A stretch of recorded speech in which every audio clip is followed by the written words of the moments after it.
양자역학이 요동치는 장면과 함께 스트라빈스키의 봄의 제전을 듣는 오펜하이머가 등장합니다. 이후 스트라빈스키의 이름은 영화 속에서 직접 언급되기도 했는데요. 단 한 컷도 허투루 찍지 않기로 유명한 크리스토퍼 놀란 감독은 스트라빈스키를 통해 어떤 걸 표현하고자 한 걸까요?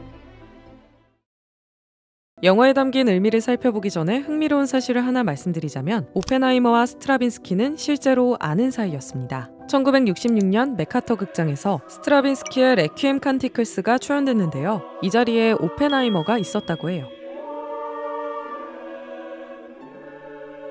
곡에 깊은 감명을 받은 오펜하이머는 자신의 장례식에서 이 곡을 틀어달라고 요청했고 실제로 초연 4개월 이후 그의 장례식에서 레퀴엠 칸티클스가 울려 퍼졌죠. 장례식 음악을 스트라빈스키의 곡으로 미리 정해놨을 정도로 그는 생전에 스트라빈스키에게 적잖은 영감을 받은 것으로 보입니다. 무관해 보이는 이 둘 사이엔 여러 공통점이 있습니다. 첫 번째는 시대적인 배경인데요. 스트라빈스키가 활동하던 1900년대 초엔 고전, 낭만 음악을 거쳐 이전엔 없던 혁신적인 음악이 나오던 시기였습니다. 1908년엔 쇤베르크에 의해 무조 음악의 시대가 열렸고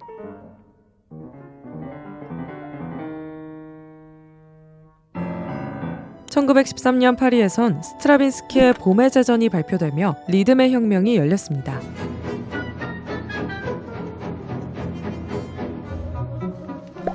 작곡가들에게는 혁신과 실험의 장이 열렸지만 청중들에게는 불친절한 현대음악의 세계가 열린 겁니다. 이전 시대의 음악들과 비교해서 음악이라 말하기 어려운 선율이 대다수였던 건 물론 청중들의 마음도 울리지 못했죠. 20세기 초 현대음악은 말 그대로 혼돈의 음악이었습니다. 영화 오펜하이머에서도 기존의 물리학으로는 불가능했던 원자핵 분열이 가능해지며 거대한 전환점이 마련됩니다. Are we saying there's a chance that when we push that button, we destroy the world? Chances are near zero. 오펜하이머는 그 대변역의 구심점으로 자리매김하며 인류를 혼란스러운 평화의 시대로 안내했죠. The world will remember this day. 물리학계와 음악계는 분명 다른 영역이지만 두 사람이 주도한 혁신이 발전과 혼란을 동시에 야기했다는 사실은 상당한 공통분모처럼 느껴집니다. 앞서 언급했듯 오펜하이머와 스트라빈스키 모두 인생의 마지막을 같은 곡으로 장식했다는 점 역시 두 사람을 엮어주는 공통점이라 할 수 있겠네요.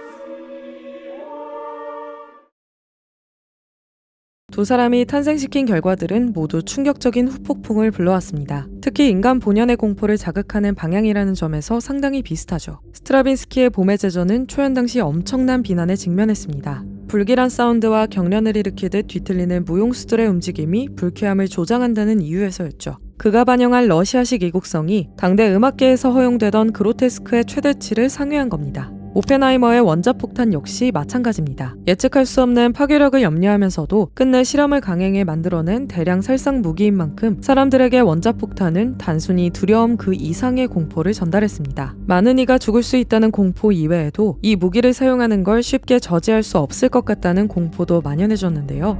I don't know if we can be trusted with such a weapon. But we have no choice. 결국 두 사람이 빚어낸 결과는 미지의 세계가 선사하는 공포를 자아냈지만 결과적으로 각 분야가 나아가고 추구해야 할 발전상을 제시했다는 점에서 큰 의의가 있는 것이죠.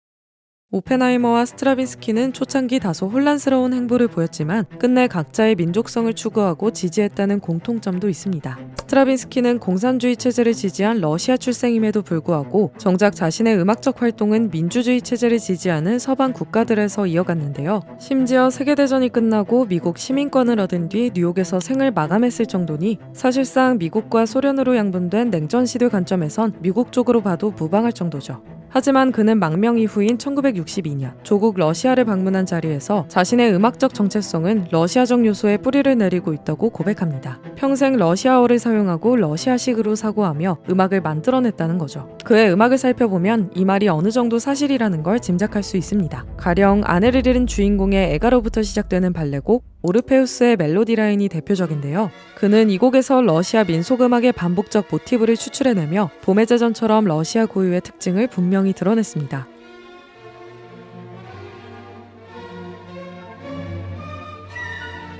이를 통해 그가 러시아라는 국가는 저버렸어도 러시아라는 민족성을 저버리진 않았다는 걸 알 수 있죠.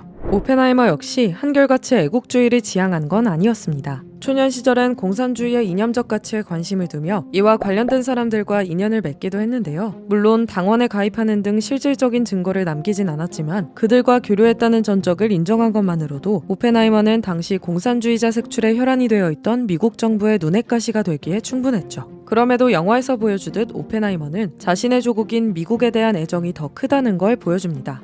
유학 당시 지독한 향수병에 시달리며 학문적 성취를 뒤로하고 미국으로 돌아갈 정도로 그의 삶에서 미국이란 공간은 중요한 존재였습니다. 우주의 별과 뉴멕시코의 목장만 있으면 자신의 인생은 완벽할 거라는 그의 말을 통해서도 짐작할 수 있죠. 더 나아가 유대계인 그에게 나치라는 존재는 원자폭탄을 만들어서라도 제거해야 하는 숙적이었습니다. 나치에게 희생되는 유대인들을 보며 느끼는 민족주의, 그리고 조국 미국의 승리를 염원하는 애국주의가 결합해 탄생한 결과물이 원자폭탄이라 해도 이상하지 않죠. 종합해보면 오펜하이머와 스트라빈스키는 모두 국가가 주도하는 전체주의 이념에 의문을 품고 저항하기도 했지만 그 이면엔 조국과 민족에 대해 변하지 않는 애정을 품은 이들이었다고 볼 수 있습니다. Our work here will ensure a peace mankind has never seen. 크리스토퍼 놀란은 물리학과 무관한 음악, 더 나아가 그 음악을 창조한 이의 서사를 통해 오펜하이머의 본질을 다각도로 표현하고자 했는지도 모릅니다. 상반된 행보를 걸으며 혼란스러워하는 게 인생인 것처럼 한 개인의 성격을 하나로 단정할 수 없다는 생각도 드는데요. 여러분은 충돌하는 원자들만큼 강렬하고 복잡 미묘한 오펜하이머의 내면을 어떻게 보셨는지 궁금합니다.